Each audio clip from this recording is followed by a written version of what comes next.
that's not always the case. A lot of people, it takes them longer, uh, and my journey was always a little bit more, how to say, clear. It wasn't clear really, maybe to me, how to get there or if I would make it, but at least the will was there. So that's I think it's a luck. This is a podcast called Walk, Talk, Listen. An attempt to connect people and make this world a bit better by sharing opinions and experiences based on the belief that everyone's perspective is true, albeit partial. My name is Maurice Bloem, and I would like to welcome you to yet another episode of Walk, Talk, Listen.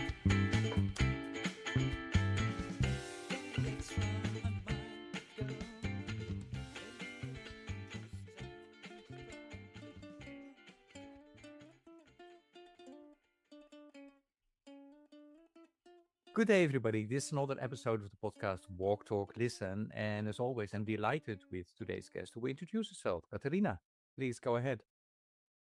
Hi, Maurice. Thank you so much for inviting me to be a part of this podcast. So my name is Caterina Tino. I am Italian. I was born and grew up in Italy, and life brought me to New York City a long time ago now, in 2009, beginning of 2009. And are you from Mhm. northern or southern part in Italy? Center, in Oh, the between. center. Okay. Yes, I'm from Rome. I'm from the capital. Okay. Although some people in the north consider that to be south, that's a very loaded question in Italy, Yes. but yes. Yeah, center. Okay. And just a quick question for those who don't know Italy, are the dialects very different in between northern and southern and central? Yeah, they can be. Hmm. The dialects themselves, they are almost like separate languages. Wow. Like if someone speaks really in dialect, Yeah. it would be hard for me to understand from another region. But most people, I would say, don't speak really dialects anymore. But there are a lot of accents and like Hmm. expressions that vary very much from region to region. Yeah. Okay. Interesting. I never realized that, although I've been, especially in northern Italy, quite a lot when I was younger, um, because it was not so far from the Netherlands to go to in the summer. Anyway, yeah, tell a bit about your upbringing then in Rome, before we go and talk about your work that you're doing now in New York. But Mhm. So, as I said, I was born in Rome in 1980, um, and I grew up there. Uh, Normal, I would say, upbringing in a family with my parents, my father, my mother, and a sister, older sister. I went to school there, and um, I think of these years as being really formative from many point of view, and having really influenced a lot the path that I would take. I was very lucky, I think, that I knew from a relatively young age. I'm referring to more or less in my teenage years, basically what I wanted to do with my life. And that, I think that's a big luck. I'm now that I speak often with the younger people, whether they are interns or part of the family or just people that I cross path with. That's not always the case. A lot of people, it takes them longer, uh, and my journey was always a little bit more, how to say, clear. It wasn't clear really, maybe to me, how to get there or if I would make it, but at least the will was there. hmm. So that's I think it's a luck. and why did that happen then, according to you? Was that because of your parents, because of yourself, because of some, an event or an experience that you had? And also, you said, your years in Rome were very formative. Did faith play an important role in the reason I'm asking is because I think Italy is known to be Catholic, Mhm. right? So and quite prevalent if you walk around in Italy, you notice that. So was that the case for you as well in your family? Yes, definitely. So I would like to mention a couple of things. Mm-hmm. The first one is, I think, the example that I got from my mom, from my sister, and yes, the church has to do with that. I grew up in a Catholic family. My mother, in particular, is very active as well, and has always had a very sort of activist slash social interpretation of her faith. My dad was also very religious, but less, I would say, more in a private way and less like in a public life sort of way.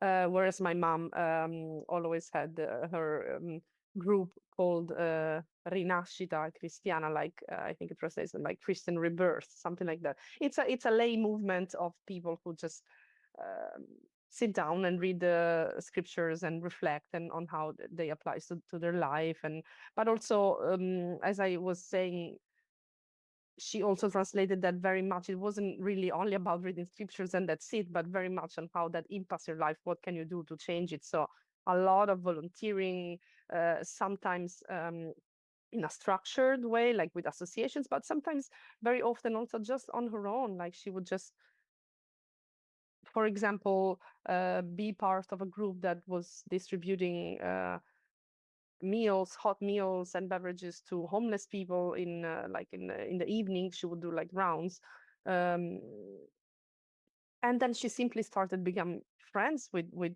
some of these people, and some of them were friendships that lasted for decades, and she really could accompany them through different phases of their life, and some of them came to my house and we had meals with them. So it was, I think, a very always a good example. She never, um, necessarily expect try to actively bring me in or expected me to do anything about it. But I think just seeing it, definitely seeing it happen as a way of life, definitely impacted me. Similarly, also my sister always had a lot of um, volunteering active, like a social dimension, I would say, that went through, spanned from active volunteering activities to just interest of kind of trips that she would go to, etc. And so this is it is linked to the church and to um, more social slash activist, if you will, interpretation of that. So that was always present. And the second point that I wanted to raise is the importance of being a scout. So I was a scout since I was 8 years old, which was the minimum. Basically, my sister was a scout before me, 9 years older, and I was looking at her and like dreamt of being a scout since I was born, basically. I guess a lot I had also to do with just emulation of older sibling, but basically I couldn't wait to be 8. And I was so mad that I had to wait until I was 8 to enter. And then I did. And basically I left when I was already an adult in my, maybe I was 23 or 4. So that had a huge impact on me and on the choices that I made in terms of studies and career.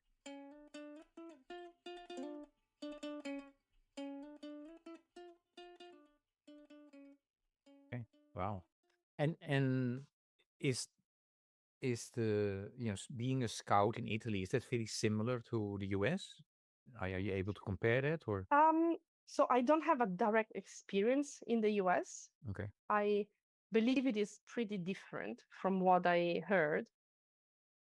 Um, in Italy is a very serious thing. What I mean is that it's an educational experience, like an educational service that adults, are often young, but not always. I guess every age, adults do for children, for adolescents, for other young adults.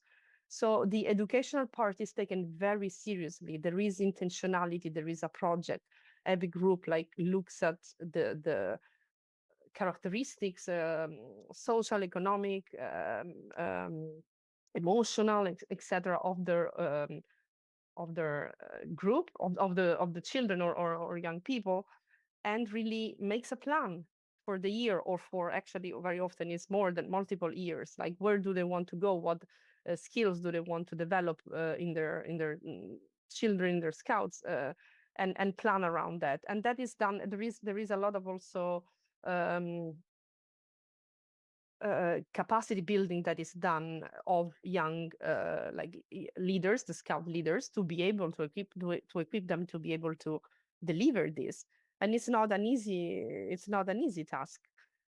So I have a lot of respect for the scout movement in Italy, because again, it's done completely on a volunteering basis, by people that really believe it and do it on top of their university studies, on top of the work, on top of their families, and everything else, to give a chance to young people, children and adolescents especially, to be in a safe environment, and also in an environment in which they can grow together in a peers, among peers, but grow in a very positive manner. And I have experienced that myself. So coming to your question about the US, I don't want to, make assumption. I don't have a direct experience. I have heard comments that it is not necessarily the same level of kind of, I don't want to say seriousness, because I don't want to offend or make assumptions, but like I think maybe less educational, intentionally educational, and more like, let's hang out together. And camping is cool, but in Italy, at least for my experience, it is way more than that. Okay. And the fact that it was so important for your growth, your development, um, did you not then, stimulate because you have a son, right? If I'm not mistaken. Yeah. To I do. to move him into the scouts. Yeah, that um, that is something. Okay, there is something that has to do with my husband and the conversations that we had, and he's a little bit resistant to go into that. He had, I think by the way, just for you to know, he also works more or less in my area, and he works for the UN. And we met studying during our masters in human rights and conflict management. So we kind of ended up very intentional also for him, in the same, more or less at the same point, but with very different paths. And my path was very much linked, as I mentioned, to the church. And by the way, in Italy, the scouts, not only, but the biggest group is Catholic, and the one that I attended was Catholic. So that also has to do with religion. His path was very much more solitary, if you will. Like he loves nature. He always spent a lot of time in nature, and has a lot of course, high ideals, but more on more on a personal basis. So there is something with a little bit of resistance of like joining a group, including joining a religious group from his end.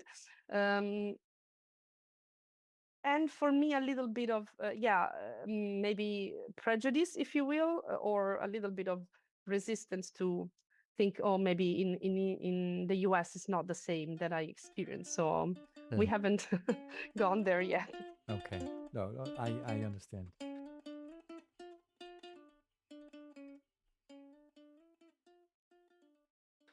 Okay, so let us go to so the church as well as the Boy Scouts, and then your mom, your sister are kind of role models, right? Are important. Um, okay, but which direction then you felt that you had to go through? Was it wide in terms of something social, or was it something specific already? How did that develop? What happened was that during one of the meetings with the scouts, when I was probably in maybe I was around maybe 15, something like that. So early years of high school. One of the so in the Scouts, as you grow, the horizon kind of expands, right? If for the group that is between 8 and 10-year-old, it's all about being in group with your peers and play together, and your world is a little bit smaller. There is always this notion about, oh, do something good for the others, but it's more like inward looking, if you will, right? So the other in that case could be your peer, they're your friend that you're playing with. Be fair with him, be kind with him, etc. As you grow, the horizon expands, and your community, your society, the world as well is more and more taken into account, including in the educational activities, in the very concrete volunteering experiences. I also went abroad with the Scouts. um, so and that's intentional. Basically, what the Scouts want to create is a good citizen of the world, and that goes from your how you treat yourself, to how you treat your family, to how you treat your neighbors, and people you don't know, and including, of course, the world and the planet. So as part of this growing, expanding horizon of experiences, one evening, during a meeting, an activity that we did was about sort of like the introduction to the NGO world, like NGO 101 or something like that. There was someone who came. I don't remember which NGO she worked for. Some NGO, Italian NGO in Italy, in Rome. And there was some activity. Now I don't remember the details, but basically, listen. First, it's always everything is always a lot activity based. So I'm sure we did some sort of activity together, and then there was a more listen part to the experience of this person or persons that came to speak to us, and that was it for me. That was the moment that I thought, this is so cool. I want to do that. I absolutely want to do that when I grow up. Like, I want this to be my job, something like that. And I followed up with that person. I remember we had lunch once. So outside of the Scouts, I wanted to get more information and advice on how to get there. What should I study after high school? How do I become you, basically? Wow. And so what did you then ended up studying? So at the time, there wasn't really a course of study that was more like development or humanitarian um, things like that. I know that now there are a lot in Italy, and probably immediately after me they started having, but I was still kind of behind, and there wasn't really so much that option. So I studied sociology as the closest possible thing, I would say, sociology and anthropology, which, by the way, I found so interesting. I really loved studying that. So it wasn't really a sacrifice at all.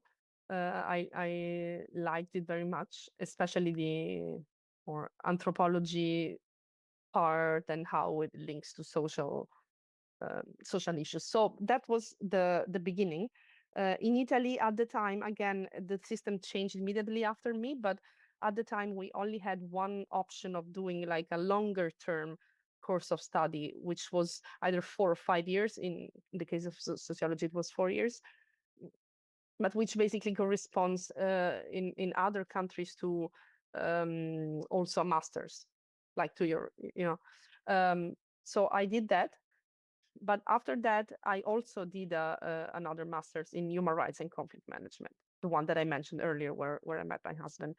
That was in Pisa, still in Italy. So all the university that I'm talking about, sociology, etc., is in Rome. Then I moved to Pisa for this master's, and was 6 months classes and 6 months in which you were supposed to do an internship. So 1 year total program.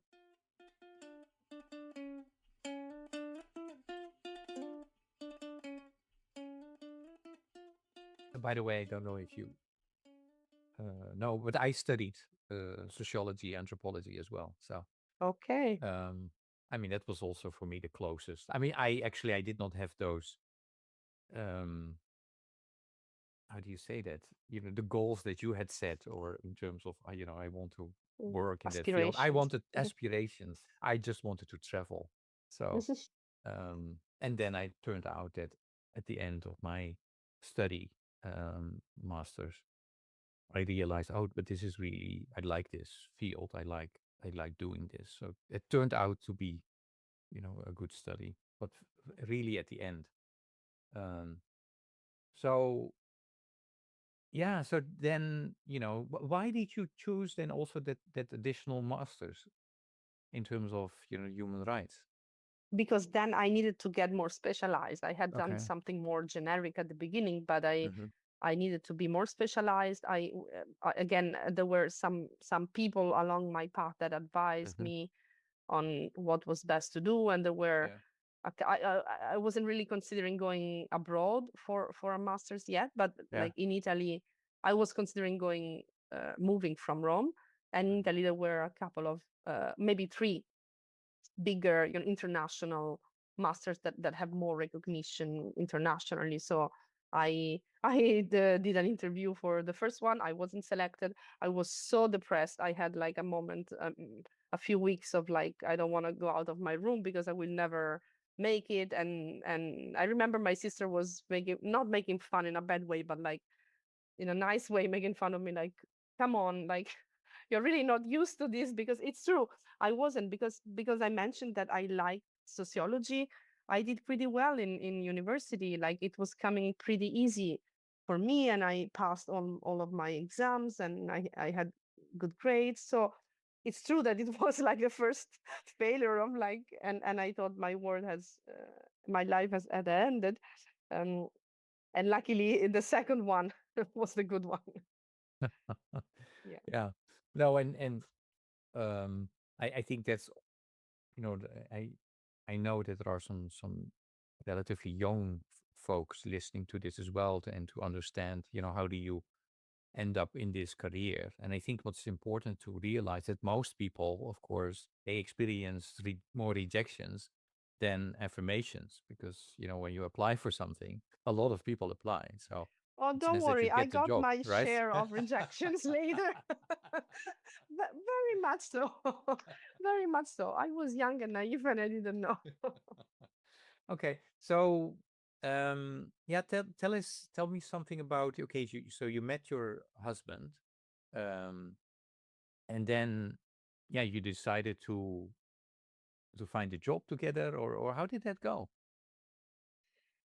We so yes, we met during our studies. We got together then, and and that also, of course, changed my life very much, more than I knew at the time. Um, Also because so when I said that I had this goal of like working in Mhm. this area, it's true that I was very determined to be a part of this world, but it's also true that my ideas were very poor and confused at the time of where exactly what it means. The world, of course, of development, of human rights, of international cooperation is huge. You can work for an international organization or for a local NGO. You can do a million different functions, and I had no idea about this. The, the masters is really where I got a lot of information about that, because the good part, at least for me, I feel bad for the others, but for me, I was just coming out of university, coming out of my parents' home. So I was very fresh with a lot of volunteering experiences and some even more semi-professional level, but still very young and like inexperienced. At the same time, some of my classmates, they already had maybe 10 years working experience with the UN in international settings on humanitarian conflicts. So there was a huge disparity, which is what made this program interesting as well. As I said, I felt bad I feel in retrospect bad for them, for the more experienced one, because I feel like I got a lot out of it, not only academically, but I got a lot, even more, out of just being near these people and listening to their experiences. So it really opened my world. And I don't know that they can say the same thing about being near me, but still good for me. So yeah, that opened a lot my perspectives. Still, at the time, as I said, after the 6 months classes, we needed to take an internship, and there were some opportunities that were presented to us, luckily through the masters. Um, and but I was very much oriented towards I will go with this Italian NGO to Sudan, not even knowing really mostly what Sudan was even. Like completely throwing myself into the very unknown. And my husband, on the other hand, he was really determined to work for the UN. He thought, no, I wanna be in like a larger scale, if you want, if you will, like a larger scale change, where larger scale change happens, and like in the more in the decision making. Maybe also he had a naive vision of that, but like he was very much, no, I want to be there. So anyway, long story short, I changed my idea about where to do the internship, very much also um, to be able to be with him. And so we moved together to Brussels. In Brussels, I had an internship with the UN, and he was hoping to get an internship for the European Commission, which at the last minute he didn't get. So he was like kind of stuck without internship while I got it in the place where he wanted to go. And we still moved together there, and I did my internship. He was applying like crazy to all sorts of stuff, and he got into the UNV program. I don't know if you are familiar with it, the UN volunteers in Kosovo. I had already been, actually, I think he applied for the UNV somewhere else, completely, I don't remember the country, but completely other side of the world. And instead he got Kosovo. And when he got that offer, I was so happy because I had been to Kosovo. One of the volunteering experiences that I mentioned earlier was with Caritas in Bosnia and Kosovo. Um, just a few weeks, not a long-term experience, but I had like some appetite, and so I was like, yes, this is great for you. It will be great for us. It's such an interesting place. Just accept, go.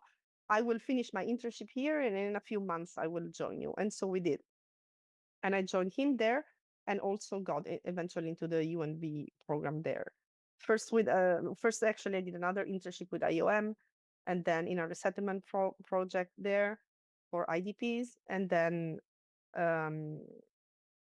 for returnees more actually, and then with the UNV for I'm talking about the UN peacekeeping mission in Hmm. Kosovo on MIC.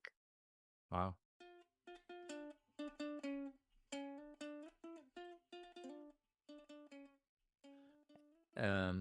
So that must have been really, life changing because, from more theoretical discussions, you go into practical suddenly, right? Yeah. So the experience in Kosovo was very formative, definitely very formative for both of us. We also had a very different experience, strangely. Kosovo is such a small country, but our experience was very different. The the I think one of the most interesting part of working for the UN for the UNMIC for the peacekeeping mission in Kosovo was that it's a pretty, maybe not unique because also Timor I think was the case, but very few missions had such an extensive mandate. They were basically running the country when they started. We got then there much later in 2007, but at the beginning of after the 99 war in Kosovo, when the mission was established, it had a very extensive mandate of basically running the country. There were UN personnel that were like the mayors of cities. There were it was it's called interim administration mission. not only monitoring or things like that, right? So for a lot of people who work there, even junior as we were, that meant an opportunity to be exposed to really something incredible. You are witnessing the rebuilding of a country with all the challenges that entails, and some things maybe don't go. Maybe the country doesn't get rebuilt always for in the best possible way, or I'm sure there are critics or challenges, but still it's such an interesting opportunity. Mm. So for him, for example, as a 28-year-old, with a law degree, yes, and a master's, but again, the working experience that is commensurate to the age that he had, he was working on basically the Supreme Court, restructuring the Supreme Court, what was the Supreme Court, or monitoring judges in in their functions, and having a say, of course not by himself, but like having a say, contributing to the shaping what shape the judicial system will take when Kosovo is run completely by Kosovars. So that was a huge thing, and the same applied in other fields beyond the legal aspects, of course. For me, it was a very formational experience in general, uh, but professionally was a little bit more frustrating because I was in the north of Kosovo, which is Serbian majority.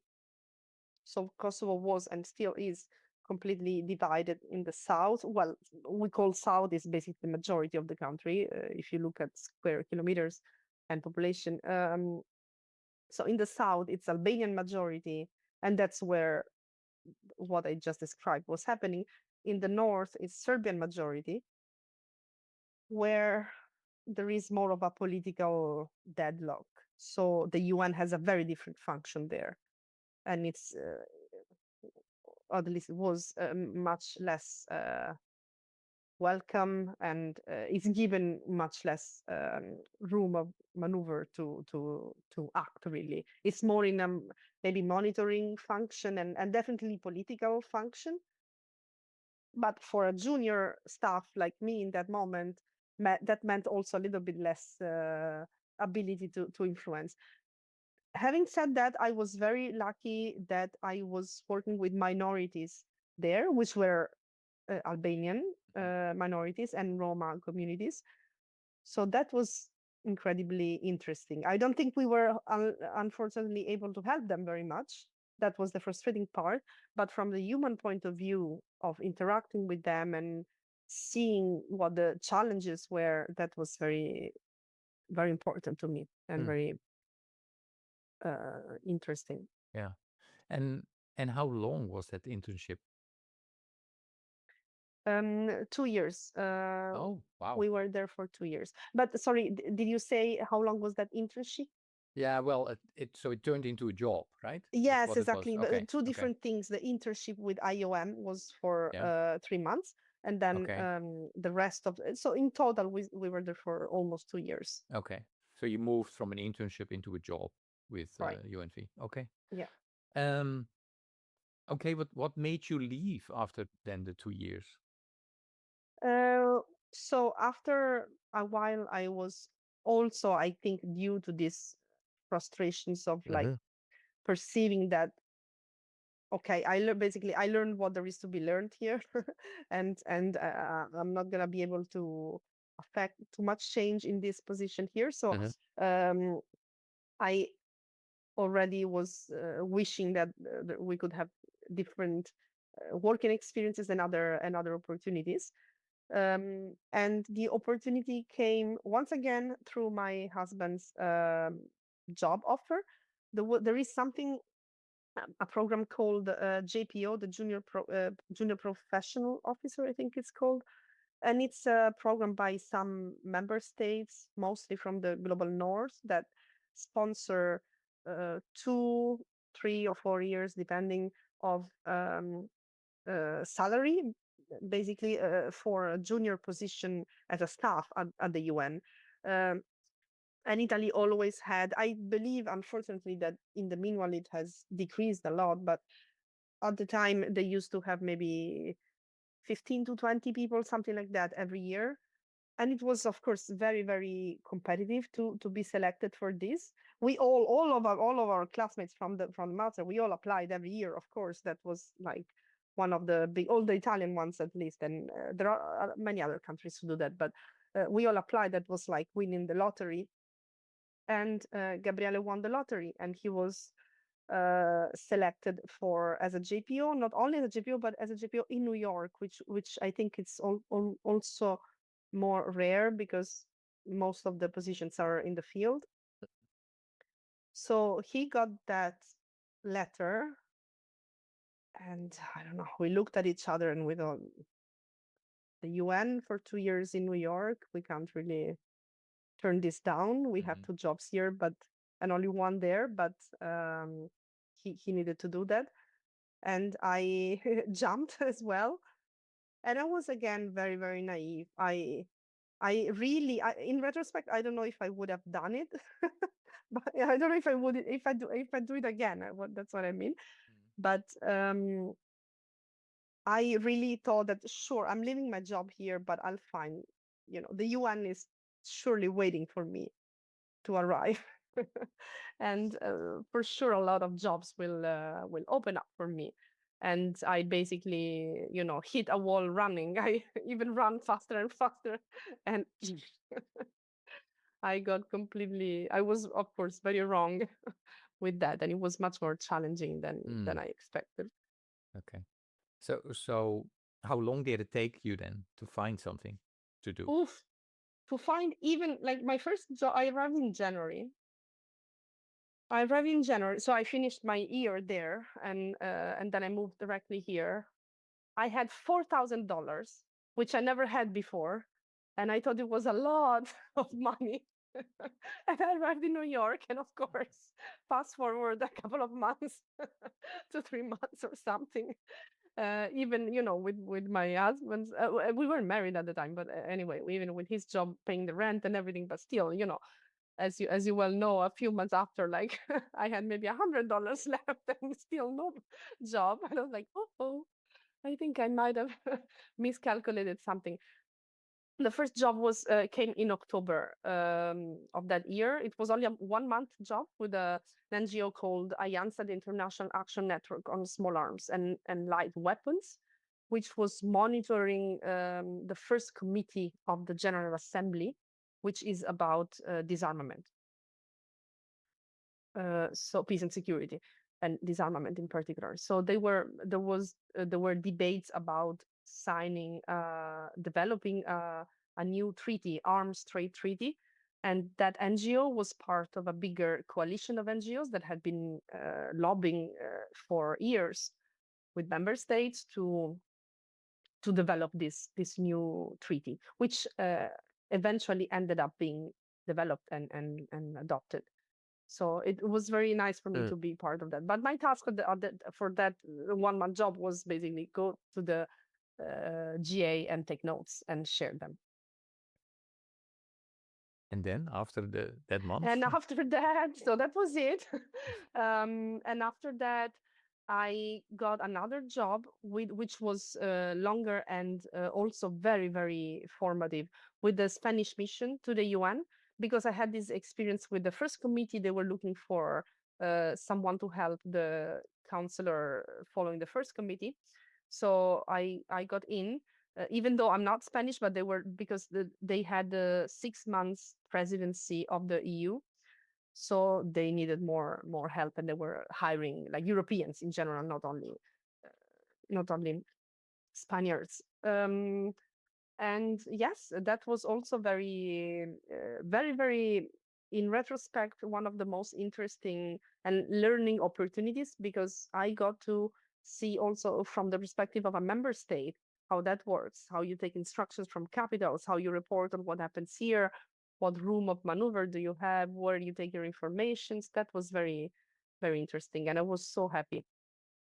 After that, I jumped I'm not going to list them all because we don't have enough time, but I had basically a lot of shorter term consultancies, etc. At a certain point, I worked as an admin person. In the meanwhile, I did a test to work as an admin assistant for the UN. And another one of the lowest point, I didn't pass it first. And it was things like put these things in alphabetical order, or very basic admin tasks. I didn't pass it. I was so depressed when I didn't pass it, but then I did it again, and I did pass it. So also one of the jobs that I did was for only a few months, working as an admin assistant for a UN office. And while I was doing that, although I was honestly enjoying it much more than I would have expected, another opportunity presented to me of a consultancy, short-term 2 months consultancy for UNICEF that was more substantive. It was more on with the office working on partnership with civil society. So I jumped on it. I applied and I was selected. And I took a big risk because the job that I had, it was an admin position, maybe less stimulating for me, but a permanent, a fixed term contract. More secure. So yeah, more secure. But I was, again, had the luxury of being relatively young, and my husband's job was more stable, and just took the risk. And luckily I did, because that 2 months contract with the UNICEF turned out in basically 7 years with UNICEF. With contracts that were more and more, longer and more stable.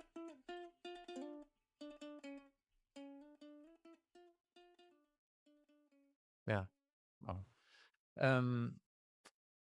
Okay. I mean, I would like to go to two more of the things that you've done. One is the UNFPA, and then the job that you have at the moment at Act Alliance. So can you walk us through that?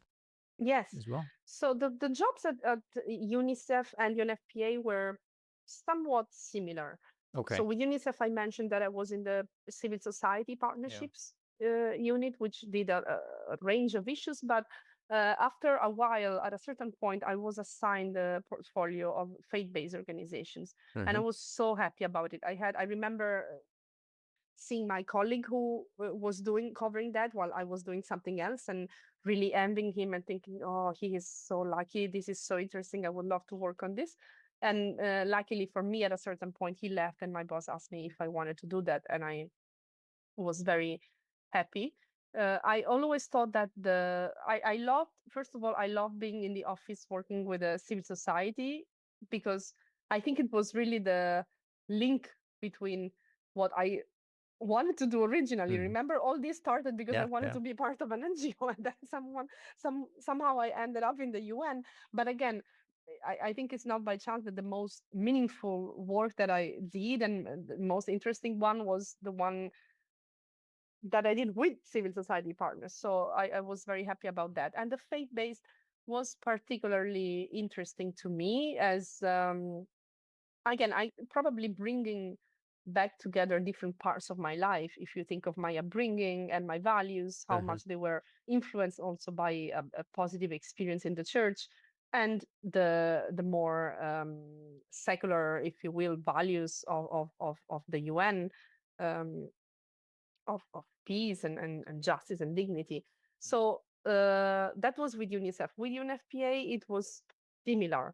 I was still working with faith-based civil society partnerships. So I was the focal point for what they call the faith and culture portfolio. So I consider that I did it for two different agencies, but more or less it's a similar kind of job.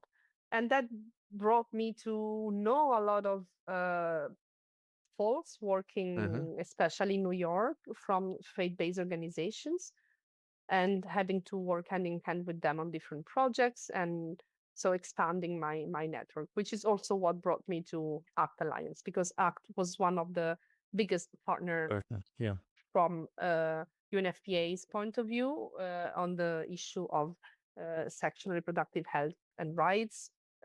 ACT Alliance is one of the most prominent and most vocal faith-based organizations. So that's how I got to meet them even more and work with them even more.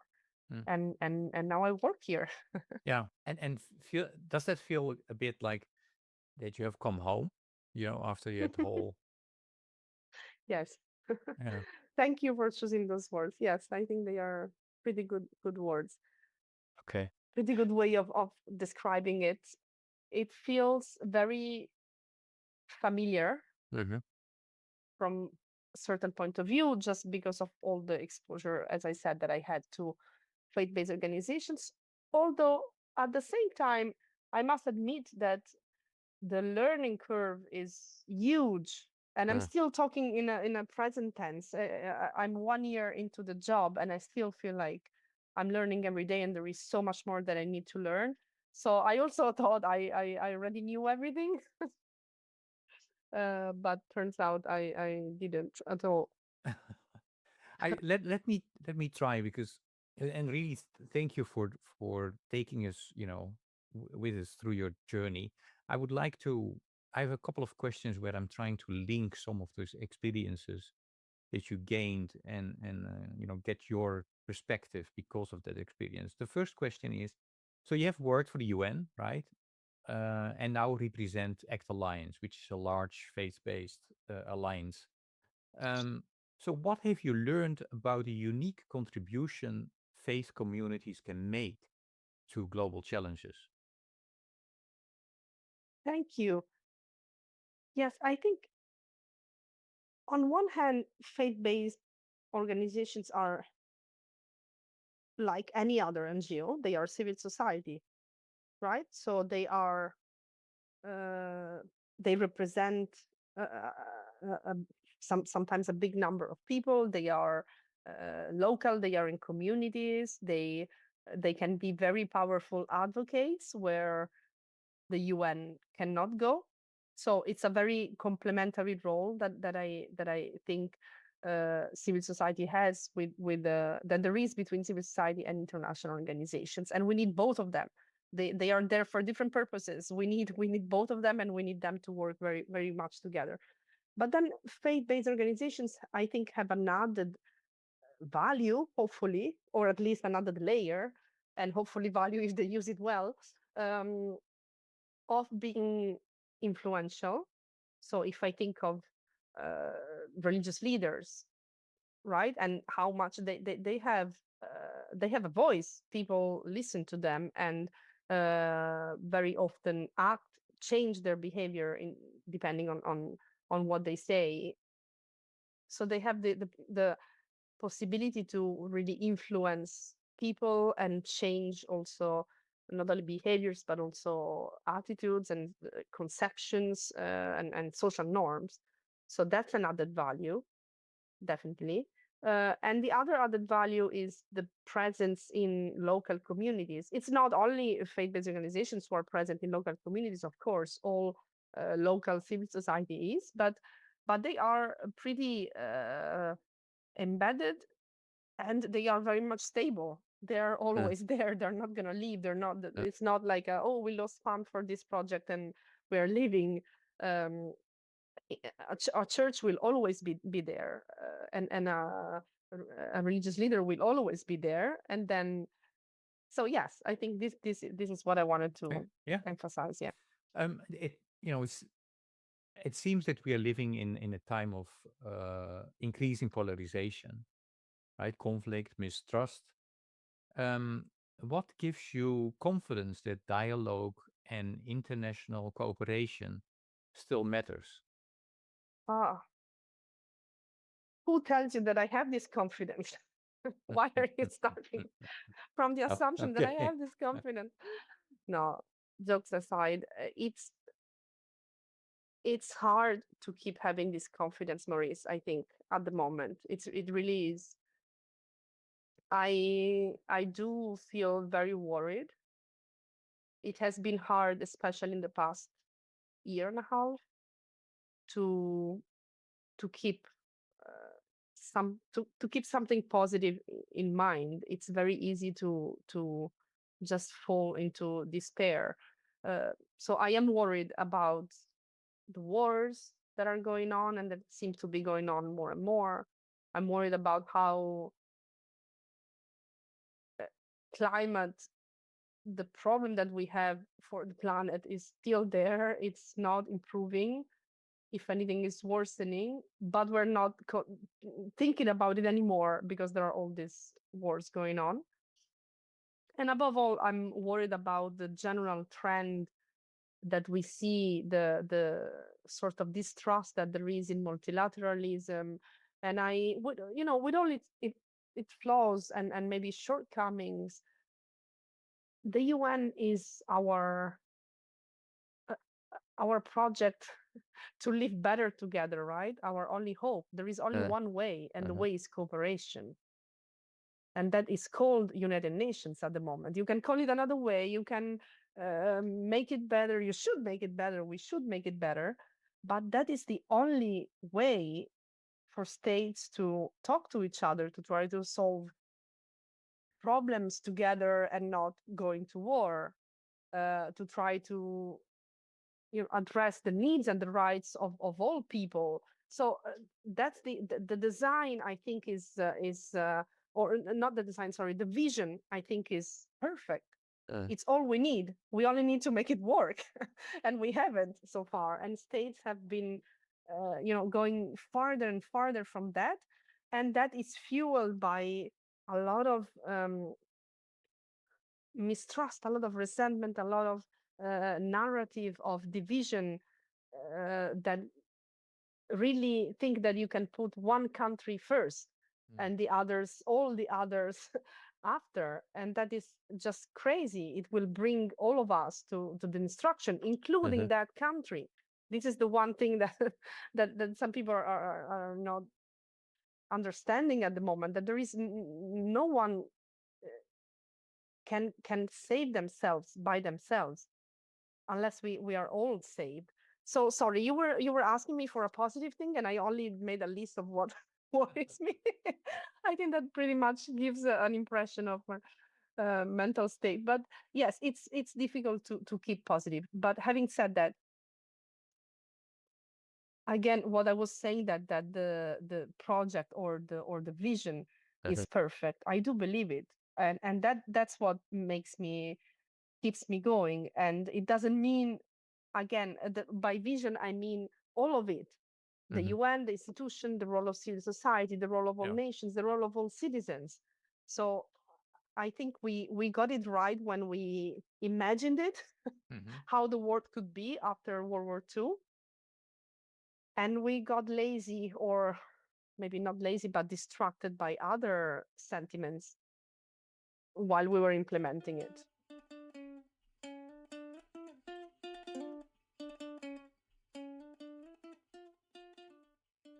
So maybe, the most concrete vision of how this world should be, we turned into the sustainable development goals, right? And we are not reaching those. We were behind.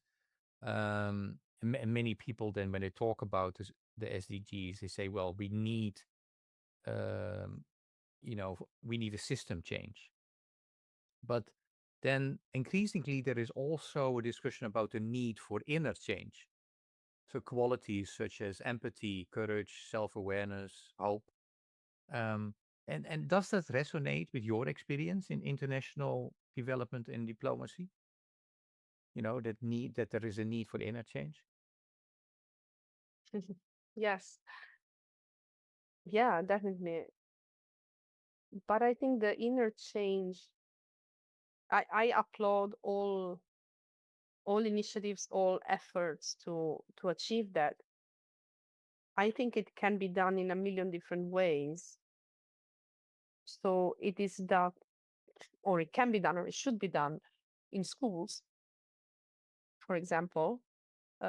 What I personally feel very much not the weight, but the responsibility of having a child, and what I discuss within, what also what I model with my life and with my behavior in also very more small everyday life.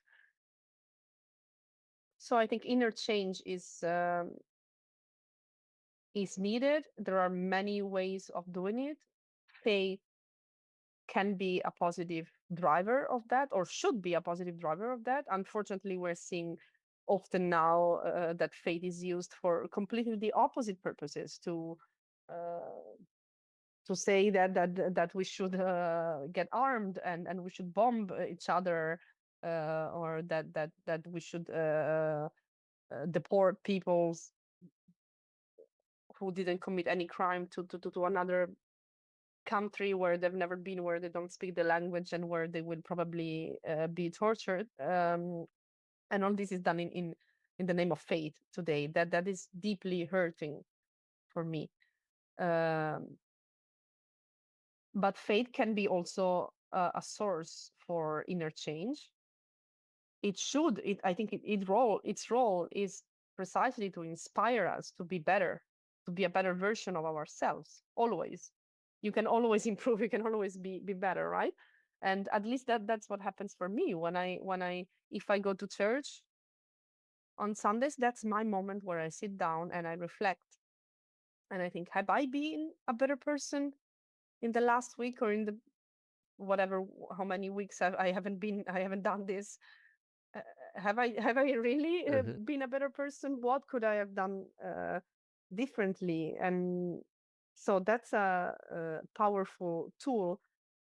Other people do it without faith. Can be a meditation, can be a million different ways, but we all have a responsibility to ask ourselves these questions. Okay.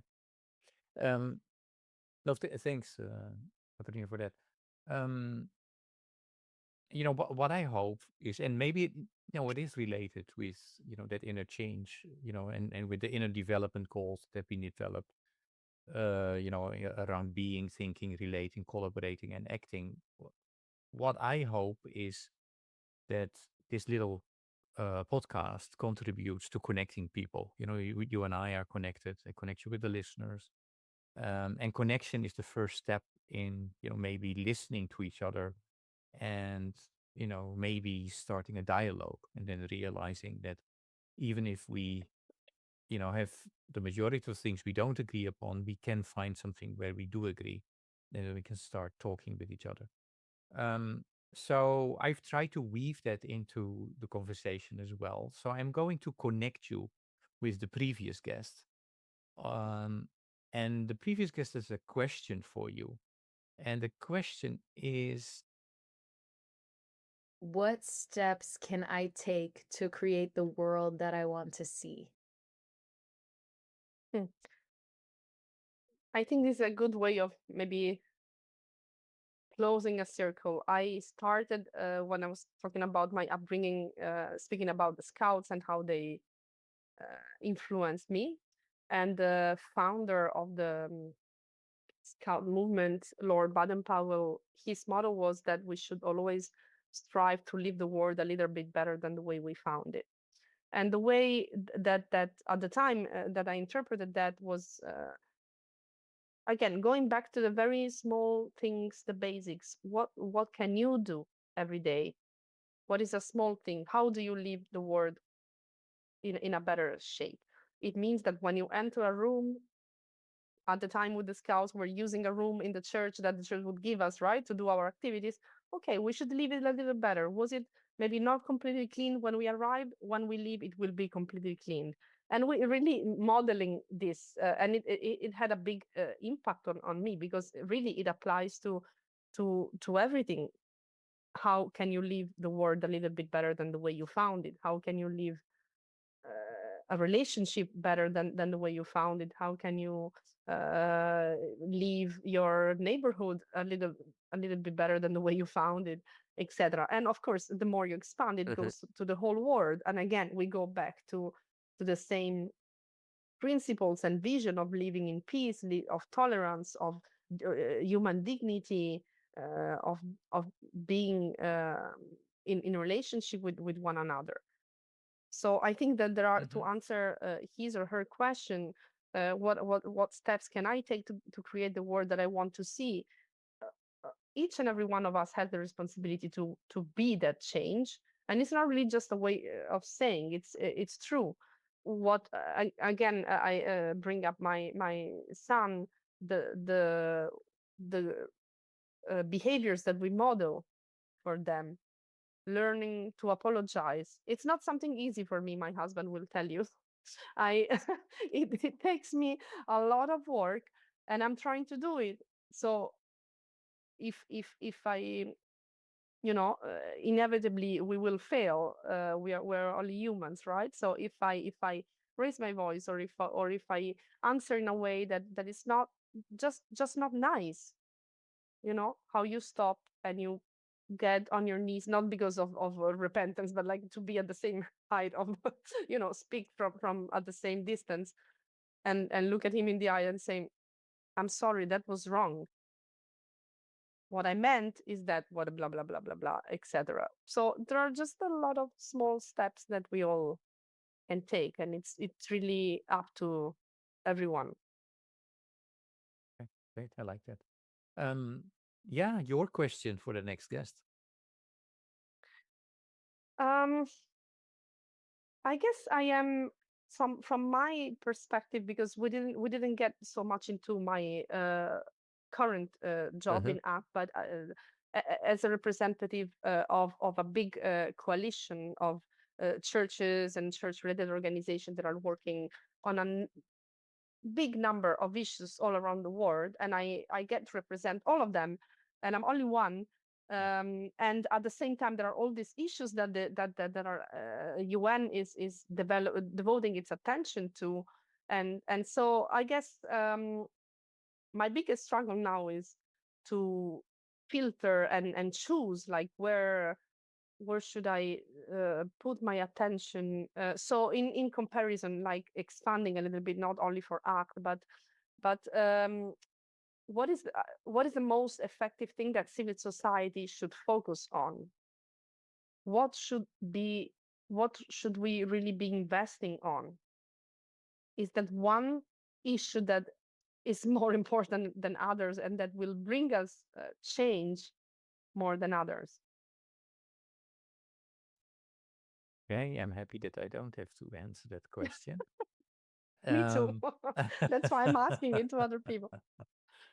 Oh, um, wait, I had before I get to the most difficult question, that people consider, Oh most of the gosh, it's people not consider the even, most it's not, difficult. you didn't ask yet the most difficult question. No, not yet. Maybe it has some relation to this as well, the question that you asked to the next guest. But looking back over your career, where have you seen faith communities become unexpected allies in advancing human rights, gender justice, or social justice? And I would like to add, actually, where have you seen them to be, maybe resisting Hmm. and pushing back? Because I Hmm. understood, I've attended a couple of sessions that have been organized by ACT Alliance, that there is also a pushback happening in the world about a lot of issues that are important for ACT Alliance. So, yeah. Yes. So I have an example that is actually before ACT Alliance, that I think is where I've seen for the first time both the positive, how do you say, the good, the bad, and the ugly, all of it wrapped in one. Um, I was working with UNICEF, and we initiated a partnership with a global partnership with the World Council of Churches, and I got to work with a brilliant colleague, who is the focal point for WCC for children's rights. And together we spearheaded a project about introducing or embedding children's rights into churches. And in particular, we looked at three issues. One was about child protection, one was about child participation, and the third was about climate change. And for the three of them, we were both looking at inward, so what can churches do within their own institution or organization, and outward, what can they do for the broader society.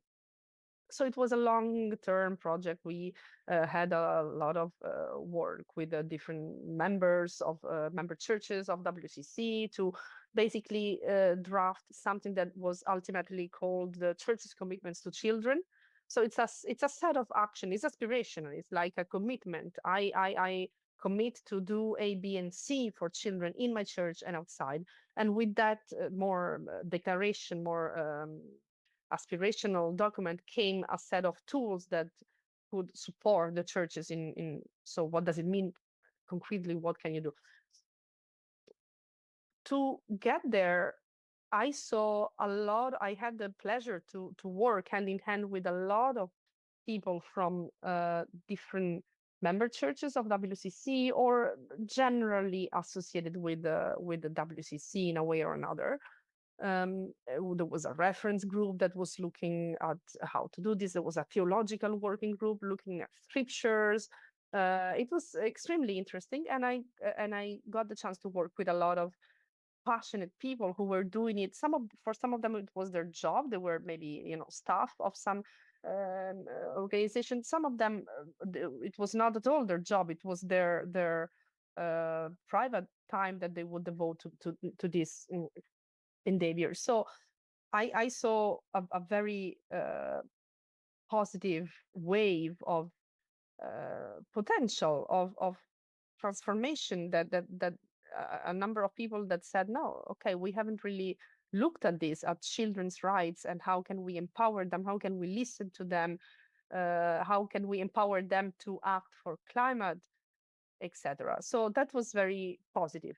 At the same time, there was, of course, some resistance. It was a journey. It took a long time. It took some real partnership of like sharing, strategizing together and sharing this I can do, this other thing I cannot do internally. It will never fly. How can we do it? How do we address it? And from the UN as well, like this we can push for this. It's really not our area. We're very uncomfortable navigating this fate space. Help us, please, etc. We met some resistance internally from some member churches who were not who the resistance was partially, I think, understandable in the sense that it's the whole thing about Western agenda, secular agenda, wanting to, a secular institution coming in and saying an order, bossing you around and saying you should do this, you should do that, and looking into you. So I get that. That I think is the part that can be solved with the true partnership approach. So taking things slowly and doing them together, not one part trying to impose something on the other. There was another part of resistance that was, I think, less justifiable, that was more just more conservative approach to family, to children, and all these things, that was resisting change and was trying to resist change. Ultimately, the change did happen, of course, institutionally. Then there are some member churches who are here and some member churches were there, but at least institutionally the change happened despite the resistance. But I did find some resistance there, and it was for the most interesting part for me was that the resistance came in the area that I least expected it to be. So I thought that because the first issue was child protection, I thought that, okay, I thought to myself, that's a sensitive area to go to. Churches, children being abused in churches, talking about, secular institution pointing the finger. I thought there will be some resistance there. And there wasn't, not so much. Churches were saying, okay, sure, we should put safeguarding policies in place. We should have like a reporting system, which all this and that. And the resistance came on the area of child participation, which I thought, like, what's wrong with that? It's about listening to children's opinions, right? Who could possibly disagree with that? Well, it turns out some churches did disagree very much because they felt very threatened by the idea that children should have a voice and we should listen to them. Somewhat for them, this was challenging the notion of parental authority and even challenging the whole family unit structure. They see the family as the center of society. Society is based on families, not on individuals, on families. I think that was the source, one big source of tension between the secular and the faith approach. The secular being very much centered on the individual level. Individual rights belong to the individual, not to the family, right? To the single person. So a child has the right to be heard, has the right to voice his opinions. And for some faith actors, that is not true. That clashes with their whole vision of the world, that the family is the ultimate how to say, ultimate group of society, not the individual. That's really interesting, and I would love to talk more with you about that. We unfortunately we don't have the time. We are running out of time. Katrina, I have two last quick questions. So we have to pick up, to make an appointment for another podcast recording. So I have now two quick questions. The first one is the most difficult question. Well, considered to be by many the most difficult. Oh And my. that is if I'm asking you to pick a song or a piece of Oh. music that represents for a big part what you are about, which song or piece of music would you pick and why? Okay, there are two. I will try to be brief. So the first one or ones actually are some Italian songs. So maybe it will not be very interesting for a lot of people, but um, they are La Locomotiva by Francesco Guccini and Canzone di Maggio by Fabrizio De André. They both talk about very serious social issues of La Locomotiva in particular. It talks about like basically a man trying to do a terrorist attack at the time of class wars, like the workers against like more Marx kind of era, workers that were exploited and try to basically a man just sees all these rich people on a train and wants to kill them all, and at the end of the day he's the only one who's killed, and the other one, Canzone di Maggio, similarly, like meaning like all of you who are like, you are all rich and you are in your apartments and you think this is all a joke, but we will never give up. Like it's thinking about more of the proletariat and workers rights, like or also students protest. Not I chose this not because I support terrorism or violence, and these are actually pretty violent songs. I wouldn't necessarily recommend them, but at the time I think they just embodied this rage that you feel in the face of injustice. And that was very much present again in my adolescent years, and with so then you grow up, and then you luckily grow out also of these ideas, and your horizon expands, but this rage that means basically not accepting the status quo and wanting to change things, that was inspiring. I think Understood. a more positive way is like picking Imagine from Imagine, right, by John Lennon. So that is the same concept, just expressed in different ways. Okay. And so I will add those three songs. So you cheated a bit, right? Instead of one, you came up with three. But I will add it to a playlist that is you can find on Spotify when you search for #Walk Talk Listen. All the songs that have been selected by my guests are there. Yeah, as I mentioned, these conversations always go fast. We took a long time to discuss. Last question: is there any question that I did not ask you today that I should have asked you? Um, yes, you didn't ask me what message I have for listeners, Okay. Yeah. I think. And the message that I prepared was just don't give up. That's it. For once, I will be brief and I cannot elaborate farther. No, I think that's a good message. Don't give up. Keep on going. Yeah, thank you so much, Katrina. I really enjoyed it, and yes, thank you for what you do, who you are. Yeah, important work, tough as well, um, but really necessary. And so, thank you so much, and all the Thank you best. for the opportunity. Okay, It was my first podcast. I hope I did okay. you did great. Yes, you did great. Thanks a lot. Thank you. Thank you.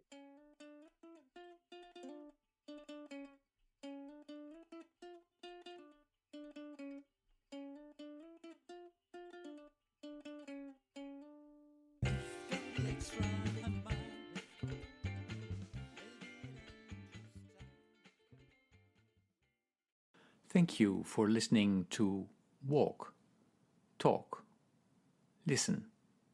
Please check us out on 100mile.org or follow us on Facebook or Instagram.